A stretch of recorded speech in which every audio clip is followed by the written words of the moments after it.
Assalamualaikum warahmatullahi wabarakatuh. Halo semuanya, berjumpa kembali dengan saya Kang Restu. Apa kabar semuanya? Semoga kalian selalu sehat, baik, dan tentunya dimudahkan segala urusannya oleh Tuhan Yang Maha Esa. Amin amin ya rabbal alamin. Seperti biasa, kali ini Kang Restu akan menceritakan sebuah kisah horor misteri, melanjutkan cerita yang kemarin. Dan sebelum masuk ke ceritanya, bagi kalian yang belum subscribe, jangan lupa klik tombol subscribe-nya, klik lonceng notifikasinya, serta like video ini agar kalian tidak ketinggalan cerita-cerita menarik dari channel ini. Oke, terima kasih. Dan langsung saja tanpa berlama-lama lagi, bagaimana kisahnya? Ini dia ceritanya. Di malam yang sama, tak jauh dari pemakaman, Pak Halim dan Bu Kukus duduk di beranda rumah mereka. Wajah mereka penuh kesedihan dan mata Bu Kukus tak pernah kering dari air mata sejak hari kematian dari Luna. Pak Halim meskipun mencoba tegar, hatinya pun hancur melihat istri dan keluarganya dalam duka yang begitu mendalam. Luna adalah anak kita satu-satunya, Pak. Ibu tidak tahu harus bagaimana harus hidup tanpanya, Pak, ucap Bu Kukus sambil terisak. Tangannya mengusap matanya yang sembab. Pak Halim menggenggam tangan istrinya dengan lembut, menatapnya dengan mata berkaca-kaca. Bapak tahu, Bu, Bapak juga merasakan kehilangan yang sama. Tapi kita harus kuat, Bu. Luna pasti ingin kita tetap tegar. Demi dia, Bu, kata Pak Halim dengan suara yang cukup serak. Namun dalam hati Pak Halim, dia merasa bersalah. Dia tahu bahwa ini semua bermula dari hutang yang dia miliki pada Juragan Aryo. Jika saja dia tidak terjerat dalam hutang, mungkin Luna tidak perlu mengalami penderitaan yang demikian besar. Di tengah malam itu, ketika Bu Kukus terisak dalam pelukan Pak Halim, mereka tidak tahu bahwa di pemakaman saat itu, Surya tengah berlutut di depan makam Luna, memeluk tubuh wanita yang tak bernyawa dengan penuh cinta. Sementara bulan menyinari langit yang gelap, Surya bersumpah dalam hatinya bahwa dia akan mencari keadilan untuk Luna, kekasihnya, meskipun itu berarti harus mempertaruhkan nyawanya sendiri. Luna, cintaku padamu tidak akan pernah padam, Luna. Aku berjanji akan membalaskan dendam ini. Aku tidak akan membiarkan mereka yang menyakitimu lolos begitu saja, bisik Surya dengan penuh tekad. Sebelum akhirnya dengan hati yang berat ia menutup kembali peti itu, menguburkan Luna dengan hati-hati. Surya pun berdiri di hadapan makam Luna yang kembali tertutup tanah. Pandangannya tajam penuh dengan dendam yang menyala-nyala. Kini tujuan hidupnya sudah jelas. Ia harus membalaskan dendam untuk Luna, sang kekasihnya. Karena kematian Luna tidak boleh berlalu begitu saja tanpa keadilan. Singkatnya, setelah sampai di rumahnya, malam itu Surya duduk sendirian di kamarnya. Pikiran tentang Luna masih mengantuinya, dan tekad untuk membalas dendam semakin kuat. Ia belum tahu bagaimana caranya untuk itu, tetapi ia yakin bahwa keadilan harus segera ditegakkan. Dengan mata yang redup, ia menatap foto Luna yang selalu ia simpan di samping tempat tidur. Luna, aku berjanji akan membalaskan dendammu. Aku tidak akan pernah membiarkan mereka lolos dari apa yang telah mereka lakukan kepadamu, Luna, gumamnya dengan suara bergetar. Tiba-tiba udara di malam itu di dalam kamar Surya telah berubah. Suasana menjadi dingin dan bau harum bunga melati pun menyebar di seluruh ruangan. Surya merasa ada sesuatu yang berbeda. Dan tiba-tiba pun sebuah suara lembut terdengar dari balik punggungnya. Surya. Surya berbalik dengan cepat dan ia melihat Luna saat itu. Arwah Luna berdiri di sana, mengenakan gaun putih yang indah. Namun wajahnya terlihat begitu sedih. Mata Luna menatap Surya penuh dengan cinta dan juga kerinduan. Surya pun tertegun dan tak bisa berkata apa-apa. Hatinya bergetar melihat sosok yang selama ini ia rindukan. Luna, ini benar-benar kamu? Tanya Surya dengan suaranya sedikit bergetar, antara takut dan juga rasa rindu. Air mata Surya pun mulai mengalir di pipinya. Iya, ini aku, Surya, jawab Luna dengan lembut. Suaranya seolah datang dari alam lain, tenang namun penuh penyesalan. Mas Surya, aku datang karena aku membutuhkan bantuanmu, Mas. Surya berdiri dan mendekat ke arah Luna. Matanya tidak bisa lepas dari sosok arwah kekasihnya itu. Apa yang harus aku lakukan, Luna? Aku bersumpah akan melakukan apa saja untukmu. Luna menatap Surya. Matanya penuh dengan kesedihan yang sangat mendalam. Mas Surya, aku tidak akan bisa tenang sebelum dendam ini terbalaskan. Mereka yang telah menyebabkan kematianku, Mas, harus menerima hukuman mereka. Aku memintamu untuk melakukannya, Mas. Surya menggenggam tangan Luna, meskipun ia tahu tidak ada kehangatan di sana. Aku bersedia, Luna. Aku akan membalas dendam untukmu demi cinta kita. Tapi katakan, bagaimana caranya aku bisa melakukannya? Luna menatapnya dalam-dalam, dan seolah senyum tipis muncul di wajahnya. Kamu harus berhati-hati, Mas. Bu Lastri, dia adalah orang yang bertanggung jawab atas semua ini, Mas. Dialah yang telah membunuhku, menyantetku, hingga aku mati dengan cara yang mengerikan. Kau harus mencari bukti dan membawanya ke hadapan Juragan Aryo, Mas. Hanya dengan begitu, ia bisa mendapatkan balasan yang setimpal. Surya mendengar setiap kata yang diucapkan oleh Luna, dan amarah dalam hatinya semakin menyala. Baiklah, aku akan melakukannya, Luna. Aku tidak peduli seberapa sulitnya. Aku akan membuktikan bahwa Bu Lastri bertanggung jawab atas semua ini. Luna tersenyum penuh haru, dan ia pun membelai pipi Surya dengan lembut. Terima kasih, Mas. Aku tahu kau selalu mencintaiku, dan aku juga mencintaimu, Mas. Air mata Surya pun semakin deras mengalir. Luna memandang Surya untuk terakhir kalinya, dan tubuhnya saat itu perlahan-lahan menghilang. Aroma melati yang semerbak juga perlahan memudar meninggalkan Surya sendirian di dalam kamar dengan hati yang dipenuhi tekad dan dendam. Sementara itu di rumah Juragan Aryo, suasana berbeda terasa di sana. Saat itu Bu Lastri sedang duduk di ruang tamu dengan wajah yang puas. Ia tersenyum sambil menikmati teh hangat yang disajikan oleh pembantu rumah tangga mereka. Juragan Aryo pun duduk di dekatnya. Wajahnya terlihat lesu. Tetapi Bu Lastri terus mencoba untuk mencarikan suasana. Kang, sekarang tidak ada lagi yang mengganggu kita, Kang. Kita bisa hidup dengan tenang dan bahagia, kata Bu Lastri sambil menyandarkan tubuhnya ke bahu Aryo. Juragan Aryo pun mengangguk dengan pelan. Tanpa banyak berkata, ia merasa ada kekosongan yang tidak bisa ia jelaskan. Kehilangan Luna adalah hal yang cukup berat baginya, meskipun ia tidak pernah mengakuinya. Tetapi kini setelah semua yang telah terjadi, hatinya selalu terasa hampa. Ia bahkan tidak bisa menatap Bu Lastri tanpa merasa ada sesuatu yang salah. Melihat sikap Aryo yang diam, Bu Lastri tersenyum dan mencoba untuk menenangkannya. Sudahlah, Kang, tidak perlu mengingat-ingat yang sudah terjadi. Sekarang aku ada di sini, Kang, dan aku akan selalu menemanimu, katanya dengan suara yang manja. Namun di balik senyuman Bu Lastri, ada perasaan licik yang ia sembunyikan. Ia sangat merasa puas karena Luna yang selama ini menjadi ancaman baginya telah tiada. Kini ia pun tidak perlu lagi takut suaminya akan berpaling darinya. Ia merasa berhasil mengamankan posisinya sebagai satu-satunya wanita yang berhak mendapatkan perhatian dari Juragan Aryo. Beberapa hari telah berlalu sejak pertemuan Surya dengan arwah Luna. Surya berusaha mencari bukti tentang keterlibatan Bu Lastri dalam kematian Luna. Meskipun itu bukanlah tugas yang mudah, tetapi sementara itu suasana di rumah Juragan Aryo perlahan berubah menjadi mencekam, terutama bagi Bu Lastri. Setiap malam Bu Lastri ternyata mulai merasakan kehadiran yang tidak biasa.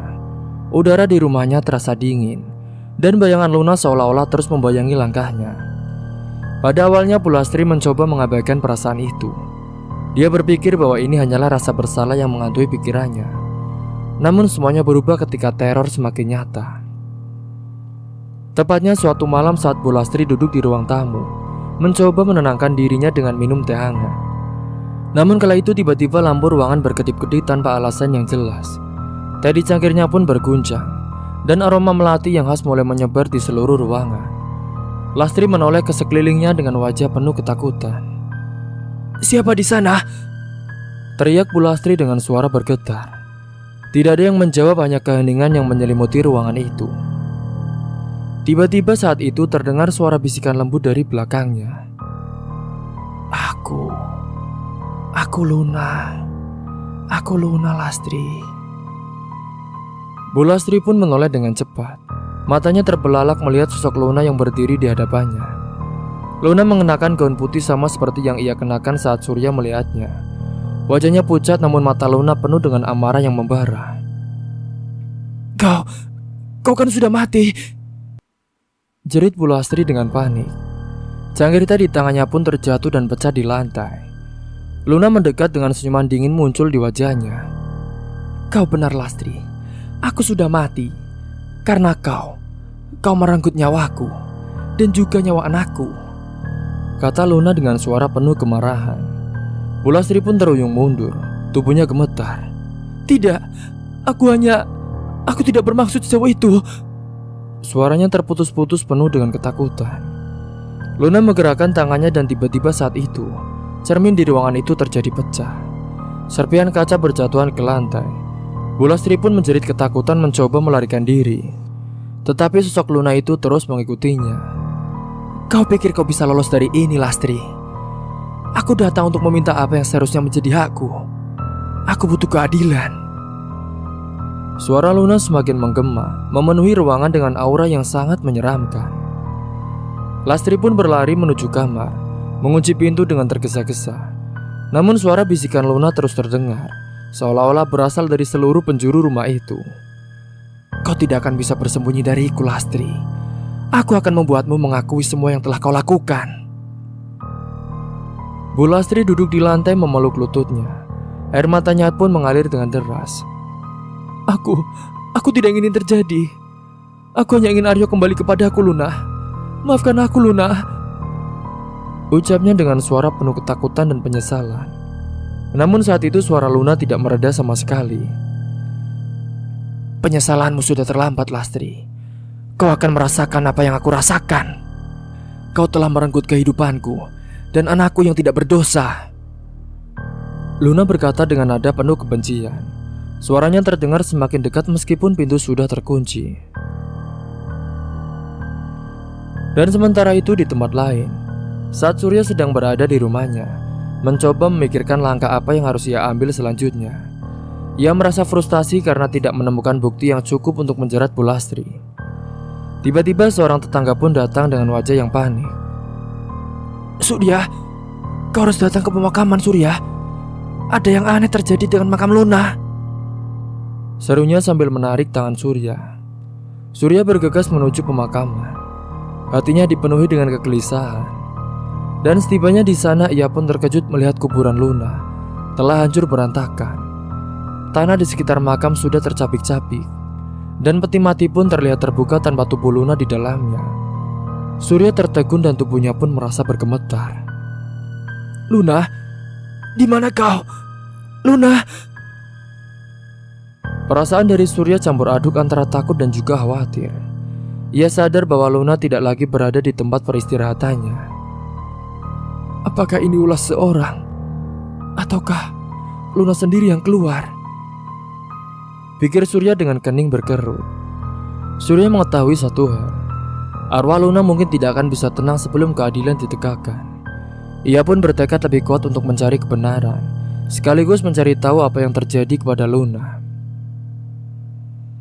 Singkatnya, keesokan harinya di rumah Juragan Aryo, suasana tampak semakin kacau. Bu Lastri yang biasanya angkuh kini tampak seperti bayangan dari dirinya yang dulu. Wajahnya pucat, matanya sembab karena kurang tidur. Dan ia pun terus-menerus ketakutan, seolah-olah bayangan Luna selalu mengikutinya kemanapun ia pergi. Juragan Aryo melihat keadaan istrinya dan juga merasa khawatir. Lastri, apa yang terjadi padamu? Kau tampak seperti tidak tidur selama berhari-hari, Lastri, tanyanya sambil menggenggam tangan Lastri. Lastri pun menggigil dan menatap Aryo dengan mata penuh ketakutan. Luna, Mas. Luna datang. Dia menghantuiku, Kang. Dia ingin aku mengaku. Dia tahu aku yang menyantetnya, Mas. Aryo pun terperangah mendengar pengakuan itu. Apa maksudmu, Lastri? Jadi, kau yang melakukan ini pada Luna? Tanyanya dengan nada tak percaya. Wajahnya berubah antara marah dan juga terkejut. Lastri mengangguk, air mata pun mengalir deras di pipinya. Aku tidak ingin kau berpaling dariku, Kang. Aku melakukan itu karena aku takut kehilanganmu. Tapi aku tidak pernah bermaksud untuk Luna meninggal. Juragan Aryo mundur beberapa langkah. Hatinya hancur mendengar pengakuan dari istrinya sendiri. Bagaimana bisa kau melakukan ini, Lastri? Kau telah membunuh 2 nyawa, Luna dan anakku. Teriak Aryo dengan amarah yang tidak bisa lagi ia tahan. Lastri memohon di hadapan Aryo, berlutut dan juga menangis. Aku menyesal, Kang. Aku tidak tahu bahwa ini akan menjadi seperti ini, Kang. Tolong maafkan aku, pinta Lastri dengan suara yang penuh penyesalan. Namun sebelum Aryo sempat mengatakan apapun, angin kencang pun tiba-tiba berhembus, membuat pintu dan jendela bergerak dengan keras. Sosok Luna muncul di ruangan itu, tatapannya penuh dengan kebencian yang mendalam. Aku datang untuk mengambil keadilan yang kau rampas dariku, Lastri. Kau akan membayar atas semua dosa-dosamu. Suara Luna pun bergema menjadi suara yang sangat mengerikan, membuat tubuh Lastri semakin menggigil ketakutan. Juragan Aryo hanya bisa berdiri terpaku, menyaksikan dengan ngeri sosok Luna yang tampak begitu menyeramkan. Ia tahu tidak ada lagi yang bisa ia lakukan. Saat itu Bu Lastri berteriak dengan keras, menangis memohon ampun. Tetapi Luna tidak memperlihatkan tanda-tanda belas kasihan kepadanya. Ini semua karena ketamakan dan kecemburuanmu, Lastri. Kau menghancurkan hidupku. Kau membunuh anakku sebelum ia sempat melihat dunia. Dan sekarang aku akan menghancurkanmu seperti yang kau lakukan kepadaku. Ujar Luna, suaranya penuh dengan amarah yang membara. Rumah Juragan Aryo yang megah kini berubah menjadi tempat yang dipenuhi teriakan, tangisan dan amarah. Sosok arwah Luna yang penuh dendam mengamuk di sana, menciptakan kekacauan yang tidak terbayangkan. Juragan Aryo yang tadinya masih terpaku dalam keterkejutan atas pengakuan dari istrinya, kini dihadapkan pada amarah Luna yang sudah tak tertahankan. Aryo, kau juga harus membayar untuk semua ini, teriak Luna, matanya merah menyala, penuh dengan amarah. Ia menggerakkan tangannya dan benda-benda di rumah mulai melayang, menghantam ke segala arah. Juragan Aryo mencoba berlari, tetapi Luna tidak memberinya kesempatan. Luna, ampun Luna, aku tidak tahu ini semua. Aku juga tidak ingin ini terjadi, Luna. Juragan Aryo terus berteriak dengan suara penuh ketakutan. Tetapi Luna tidak lagi peduli dengannya. Baginya tidak ada lagi alasan untuk berbelas kasihan. Semua ini terjadi karena kau serakah, Aryo. Kau mengambilku dari hidupku, memaksaku menjadi istrimu. Dan sekarang kau harus merasakan akibatnya, teriak Luna dengan suara yang menggema. Dengan satu gerakan tangannya, arwah Luna pun menghentikan Aryo. Tubuhnya terangkat dari lantai, menggantung di utara dengan mata melotot ketakutan. Tidak Luna, tidak, jangan, aku mohon. Suara Aryo terputus saat tubuhnya terbanting ke dinding dengan keras. Jeritanya menghilang seketika, meninggalkan kesunyian yang hanya diisi oleh suara amarah Luna. Rumah itu hancur berantakan, perabotan pun terbalik. Kaca-kaca pecah berserakan. Sementara itu Bu Lastri yang menyaksikan semua ini dengan hati penuh ketakutan, memutuskan untuk melarikan diri. Ia tahu bahwa Luna tidak akan berhenti sampai dia mendapatkan balasan atas apa yang telah dilakukannya. Ini semua salahku. Aku harus mencari pertolongan.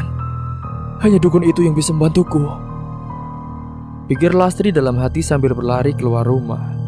Dengan tubuh gemetar dan mata penuh ketakutan, Lastri pun terus berlari menuju rumah dukun yang dulu membantunya menyantet Luna.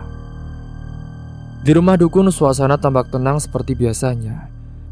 Sang dukun, seorang pria tua dengan jubah hitam, saat itu sedang merapal mantra di depan tungku perapian kecil. Tiba-tiba pintu rumahnya dibuka dengan keras, dan Bu Lastri masuk dengan wajah pucat dan nafas tersenggal-senggal. Mbah, tolong aku. Luna menghantuiku, teriak Lastri sambil terjatuh di lantai. Sang dukun menatapnya dengan tenang, alisnya terangkat.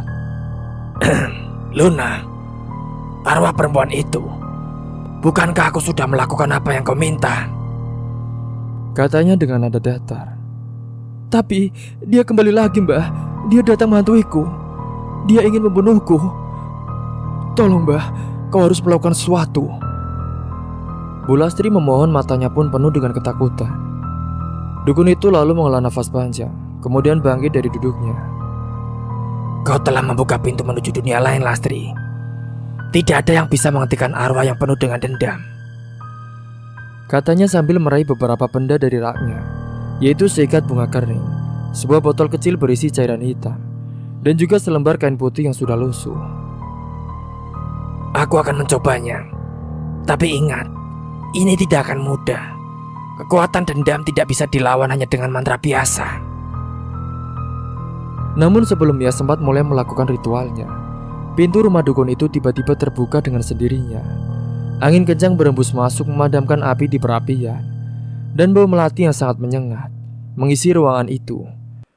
Sosok Luna pun muncul di ambang pintu dengan matanya menyala merah, penuh dengan kemarahan. Lastri, tidak ada tempat bagimu untuk bersembunyi, teriak Luna dengan suara yang menggema, membuat dinding rumah dukun itu bergetar. Dukun itu segera berdiri, mengangkat tangannya dan merapal mantra dengan cepat. Dengan kekuatan yang kuberi, aku mengusir. Pergilah dari sini, seru dukun itu mencoba menahan Luna dengan kekuatan sihirnya. Namun saat itu Luna hanya tertawa dengan kecil. Suara tawanya terdengar mengerikan. Kau pikir mantra murahanmu bisa menghentikanku? Luna melambaikan tangannya, dan tiba-tiba tubuh sang dukun pun terpental ke belakang menabrak rak kayu di belakangnya. Bu Lastri berteriak dengan ketakutan mencoba mencari perlindungan. Tetapi Luna sudah terlalu dekat. Kau tidak akan pernah bisa lolos dariku, Lastri. Kau akan membayar dengan nyawamu, sama seperti yang kau lakukan pada anakku, ucap Luna dengan suara penuh kebencian. Dengan sekali hentakan saja, tubuh Bu Lastri pun terangkat dari lantai. Ia berteriak meronta-ronta, namun Luna tidak memberi belas kasihan kepadanya. Rasakan apa yang kurasakan saat kau merenggut nyawa anakku. Suara Luna terdengar begitu marah. Tubuh Bu Lastri dilemparkan ke dinding dengan kekuatan besar. Bunyi tulang yang patah terdengar, dan Lastri pun terjatuh ke lantai dengan suara yang sangat mengerikan. Luna tidak berhenti di sana. Ia kembali mengangkat tubuh Lastri dan membantingnya berulang kali, hingga akhirnya dengan satu gentakan terakhir, perut Bu Lastri pun meletus dengan mengerikan, seperti apa yang terjadi pada Luna saat ia meninggal saat melahirkan. Darah berceceran di lantai dan tubuh Bu Lastri pun tergeletak tak bernyawa. Luna menatap tubuhnya dengan dingin. Amarahnya belum sepenuhnya mereda, ia beralih menatap sang dukun yang sudah terbaring di lantai, mencoba bangkit dengan susah payah. Dukun itu menatap Luna dengan mata terbelalak. Dukun itu pun tahu bahwa ajalnya sudah semakin dekat. Jangan, ampun, aku hanya melakukan apa yang diminta, katanya dengan suara pelan, mencoba memohon belas kasihan dari arwah Luna. Luna mendekat menatapnya dengan mata penuh kebencian. Kau adalah alat yang membuat semua ini terjadi. Kau mengambil kehidupanku dan anakku yang tidak berdosa. Sekarang, rasakan balasannya. Dengan satu gerakan tangan Luna, perut sang dukun pun juga mulai membengkak, sama seperti yang terjadi pada Luna dulu. Sang dukun merasakan sakit yang luar biasa saat itu, dan ia pun menjerit kesakitan. Tidak ada lagi mantra atau kekuatan yang bisa menyelamatkannya. Dalam sekejap perutnya meletus dengan mengerikan, mengakhiri hidupnya dengan cara yang tragis. Luna pun berdiri di sana memandangi mayat Bu Lastri dan juga sang dukun. Setelah semuanya telah selesai, aroma melati pun perlahan memudar, dan sosok Luna mulai menghilang. Tetapi sebelum ia benar-benar menghilang, air mata pun menetes dari matanya. Sementara di Surya, saat itu Surya pun pergi ke rumah Juragan Aryo, karena dia juga mendapatkan firasat yang buruk, bahwa mungkin saja arwah Luna akan balas dendam ke rumah itu. Dan sampainya di sana setelah mendengar berita dari pembantu dari Juragan Aryo, Surya pun segera bergegas menuju ke rumah dukun itu. Di hatinya juga ia merasa ada firasat buruk, firasat yang tak bisa diabaikan. Sesuatu yang membuatnya yakin bahwa Luna sedang dalam bahaya, atau mungkin orang lainlah yang dalam bahaya karena Luna. Hingga setibanya di depan rumah dukun itu, Surya merasakan hawa yang mencekam. Aroma melati yang menyengat menusuk hidungnya membuatnya yakin bahwa Luna berada di sana. Rumah dukun yang biasanya tampak suram kini terlihat lebih menyeramkan, dengan pecahan kaca dan pintu yang sudah terbuka dengan lebar. Surya melangkah perlahan memasuki rumah itu. Pemandangan mengerikan pun menyambutnya. Tubuh Pulastri dan sang dukun sudah tergeletak tak bernyawa di lantai, dengan kondisi yang sangat mengenaskan. Darah berceceran di sekitarnya dan di tengah ruangan itu berdiri sosok Luna. "Luna," ucap Surya dengan berbisik. Matanya tak sanggup melihat kekasihnya dalam wujud yang penuh dengan amarah. Luna pun berdiri di sana. Tubuhnya sedikit melayang dan matanya masih merah menyala. Aura kemarahan masih begitu kuat menyelimuti dirinya. Luna pun perlahan berbalik menatap Surya. "Mas Surya." Suaranya sudah terdengar dingin, penuh dengan kebencian yang membara, namun ketika matanya bertemu dengan tatapan Surya, ada sejenak keraguan dalam tatapannya. "Luna, apa yang kau lakukan?" Surya maju beberapa langkah, matanya berkaca-kaca. "Luna, ini bukan dirimu. Ini bukan Luna yang kucintai." Luna mengerutkan kening, suaranya pun bergetar. Mereka merenggut hidupku dan anakku, Mas. Aku tidak akan tenang sebelum mereka semua membayar atas apa yang telah mereka lakukan." Serunya dengan suara penuh dendam. Surya mendekati Luna perlahan tapi pasti. "Luna, aku tahu rasa sakit yang kau rasakan. Mereka mengambil semuanya darimu, dan aku juga kehilangan dirimu, Luna," ucap Surya dengan lirih, penuh dengan kesedihan yang sangat mendalam. "Tapi membalas dendam seperti ini tidak akan membuatmu kembali tenang." Luna tampak bimbang. Tubuhnya pun bergetar seolah-olah sedang berjuang dengan perasaannya sendiri. "Mereka layak mendapatkannya, Mas. Aku tidak bisa membiarkan mereka pergi begitu saja." Surya menatap Luna dalam-dalam. Matanya penuh dengan cinta dan keinginan untuk menolong. Ia pun mendekat lagi hingga jarak mereka hanya beberapa langkah. "Luna, lihat aku. Aku mencintaimu. Aku selalu mencintaimu. Bahkan setelah kematianmu. Aku tahu kau terluka, Luna. Dan aku juga merasakan kehilangan yang sama." Air mata pun mulai menetes dari mata Surya. "Tetapi kau harus melepaskan ini, Luna. Dendam hanya akan membuat arwahmu terus terperangkap. Kau berhak tenang. Kau berhak damai. Dan aku ingin melihatmu tenang, Luna." Luna terdiam, tatapannya berubah. Amarah yang membara dalam matanya perlahan mereda, digantikan oleh kesedihan berkat suara dari Surya. "Mas, aku tidak tahu bagaimana melepaskan semua ini, Mas." Surya pun maju selangkah lagi. Tangannya terulur mencoba menyentuh wajah Luna. Meski ia tak bisa benar-benar merasakan sentuhan, ia tetap mencoba seolah-olah ada ikatan yang tak terlihat di antara mereka berdua. "Lepaskan, Luna. Kau sudah membalaskan dendammu. Sudah saatnya kau tenang. Untuk dirimu dan juga anakmu, aku akan selalu mencintaimu sampai kapanpun." Air mata Luna semakin deras mengalir. Ia merasakan amarahnya perlahan mereda. Hatinya pun dipenuhi dengan kesedihan yang sangat mendalam. "Mas Surya, maafkan aku, Mas. Aku merindukanmu," katanya dengan suara bergetar. Tubuhnya pun mulai melemah. Surya tersenyum sedih, matanya tetap menatap Luna dengan penuh cinta. "Aku juga merindukanmu, Luna. Tapi sekarang kau harus pergi ke tempat di mana kau bisa tenang. Aku janji, aku akan selalu mengenangmu. Dan aku akan hidup dengan cinta yang telah kita miliki." Luna menatap Surya. Air matanya pun masih terus mengalir. "Mas Surya, aku mencintaimu, Mas."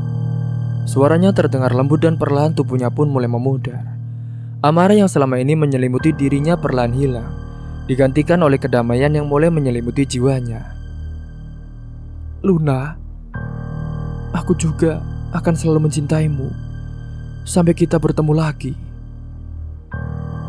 ucap Surya sambil menyaksikan tubuh Luna yang perlahan memudar, seolah-olah ia menjadi satu dengan angin malam. Saat itu Surya pun berdiri di sana. menatap kosong di tempat di mana Luna telah menghilang. Air mata mengalir di pipinya, tetapi ia merasakan kedamaian yang mendalam. Ia tahu bahwa Luna telah pergi dengan tenang, dan meskipun ia harus merasakan kehilangan, setidaknya Luna telah mendapatkan keadilan dan kedamaian yang layak. Surya pun berjalan keluar dari rumah dukun itu dengan langkah pelan. Langit malam tampak cerah dan angin pun bertiup dengan sepoi-sepoi. Ia menatap ke atas seolah-olah mencari jejak Luna di antara bintang-bintang yang bersinar di langit. Singkat cerita, beberapa hari kemudian, Surya berjalan perlahan menuju makam Luna, ditemani oleh Pak Halim dan juga Bu Kukus. Matahari pagi menyinari desa seakan memberi kehangatan baru setelah sekian lama, diliputi oleh bayang-bayang ketakutan dan juga kegelapan. Langkah-langkah mereka begitu tenang, penuh keheningan, sementara hati mereka dipenuhi perasaan haru dan kesedihan yang sangat mendalam. Makam Luna terletak di ujung desa, di bawah pohon besar yang memberikan keteduhan. Di sana tertulis nama Luna dengan sederhana, namun memiliki arti yang mendalam bagi orang-orang yang mencintainya. Surya pun menghentikan langkahnya di depan makam itu, menatap nisan kekasihnya dengan mata berkaca-kaca. Pak Halim dan Bu Kukus berdiri di samping makam anaknya. Pak Halim yang dulunya tampak begitu lemah karena tekanan utang dan ketidakadilan, kini cukup terlihat lebih tenang, meskipun hatinya sangat dihantui oleh rasa kehilangan anaknya. Sementara Bu Kukus, di sisi lain hanya bisa menahan isak tangisnya, merindukan putri semata wayangnya yang telah meninggal dengan cara mengerikan. Luna, ini kami datang lagi, Nduk. Suara Pak Halim bergetar, penuh dengan kesedihan. Kami datang untuk mendoakanmu agar kamu tenang di sana, Nduk. Kami berharap kamu kini sudah terbebas dari segala penderitaan. Surya mendekat lalu berlutut di depan makam Luna. Tangannya dengan lembut menyentuh nisan itu. Luna, aku di sini lagi. Kau tahu kan, aku sudah memenuhi janjiku padamu. Semua dendam telah terbalaskan, dan kamu berhak mendapatkan kedamaian sekarang, ucap Surya dengan suaranya lembut, penuh kasih sayang dan juga keikhlasan. Bu Kukus menyeka air matanya dan mengangguk dengan pelan. Luna, maafkan ibu ya, Nduk, karena tidak bisa melindungimu. Tapi ibu berdoa, Nduk, supaya kamu di sana mendapatkan ketenangan. Kami semua menyayangimu, Nduk, dan kami akan selalu mengingatmu. Mereka bertiga terdiam sejenak, membiarkan angin yang bertiup lembut menyelimuti mereka. Angin itu seakan-akan membawa pesan dari Luna, memberikan kedamaian dan harapan bagi mereka yang telah ditinggalkan. Surya menunduk matanya terpejam. Ia berdoa dengan sepenuh hati, berharap bahwa Luna kini berada di tempat yang lebih baik. Surya, ucap Pak Halim dengan berbicara dengan pelan. Kami tahu kamu mencintai Luna dengan tulus, Nak. Dan kamu juga telah melakukan lebih dari apa yang bisa kami harapkan untuknya. Kamu adalah anak yang baik, dan kami bersyukur kamu selalu ada untuk Luna. Surya mengangkat wajahnya, menatap Pak Halim dengan senyuman kecil. Pak, Bu, aku hanya melakukan apa yang seharusnya. Cinta kami tidak akan pernah mati. Meskipun Luna kini sudah tiada, dia selalu hidup di hatiku, dan aku akan selalu mengenangnya. Singkatnya mereka bertiga pun berdiri di sana, menghadap makam Luna mengirimkan doa dan salam hangat. Sementara itu di desa suasana pun perlahan berubah menjadi lebih cerah. Karena setelah kematian dari Juragan Aryo dan keluarganya, warga desa yang sebelumnya hidup dalam ketakutan karena lilitan utang, kini merasakan kedamaian yang telah lama hilang. Di tengah desa, beberapa warga mulai berbicara satu sama lain dengan senyum di wajah mereka. Akhirnya, kita terbebas dari utang-utang itu ya. Juragan Aryo dan keluarganya tidak akan ada lagi untuk menindas kita, kata seorang warga dengan lega. Benar, kita semua bisa mulai hidup baru sekarang. Tidak ada lagi ancaman dari mereka, balas warga yang lainnya. Desa yang dulunya penuh dengan ketakutan kini berubah menjadi desa yang penuh harapan. Meski banyak yang masih merasa ketakutan atas kejadian-kejadian mengerikan yang telah terjadi, mereka juga bersyukur karena kebebasan yang kini mereka dapatkan.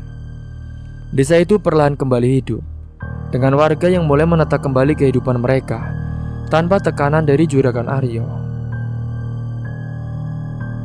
Singkat cerita, beberapa hari kemudian Surya kembali ke rumahnya menjalani kehidupannya yang baru tanpa Luna di sisinya. Meski hatinya cukup masih terluka, ia tahu bahwa ia harus melanjutkan hidupnya seperti pesan dari Luna. Surya pun mengambil kembali alat-alat pertanian yang dulu ia tinggalkan dan mulai bekerja lagi di ladang. Surya, bagaimana keadaanmu sekarang? Tanya seorang tetangga yang lewat di depan rumah Surya, menatapnya dengan simpati. Surya pun tersenyum tipis mengangguk dengan pelan. Aku baik-baik saja, Pak. Tetangga itu pun mengangguk menepuk bahu Surya dengan penuh pengertian. Kau benar, Nak. Kita semua kehilangan seorang yang berharga, tapi kita harus terus hidup. Surya pun hanya tersenyum lalu melanjutkan pekerjaannya di ladang. Meski rasa kehilangan itu masih ada, ia merasa lebih tenang sekarang. Setiap kali ia menatap langit, ia merasa Luna ada di sana, memandangnya dengan senyum yang hangat. Hari-hari berlalu dan desa itu pun perlahan berubah menjadi tempat yang lebih damai. Warga desa bekerja sama saling membantu, dan kehidupan mereka pun menjadi lebih baik tanpa ketakutan yang dulu selalu menghantui mereka. Surya juga mulai merasa lebih nyaman. Hingga tepatnya pada suatu malam yang cerah, saat Surya duduk di depan rumahnya, menatap bintang-bintang langit di malam itu. Angin malam bertiup sepoi-sepoi membawa aroma melati yang samar. Ia pun tersenyum menutup matanya dan berkata dengan pelan, Luna, aku harap kau bahagia di sana. Aku akan selalu mencintaimu sampai kapanpun, sampai kita bertemu lagi. Dengan kata-kata itu Surya pun merasa lebih tenang. Ia tahu bahwa Luna sekarang telah pergi ke tempat yang lebih baik, dan ia pun juga akan melanjutkan hidupnya dengan cinta yang selalu ada di hatinya. Kini cinta mereka akan selalu abadi, dan kenangan tentang Luna akan selalu hidup dalam dirinya. Cerita pun tamat. Dan dari kisah ini, semoga kalian bisa mengambil hikmah dan pelajaran. Semoga kalian juga bisa mengambil si positifnya dan buang jauh-jauh sisi negatifnya. Mungkin itu saja yang dapat saya sampaikan. Kurang lebihnya mohon maaf apabila ada salah kata ataupun ucapan yang kurang berkenan bagi kalian semua. Sampai jumpa di cerita selanjutnya. Akhir kata, wassalamualaikum warahmatullahi wabarakatuh.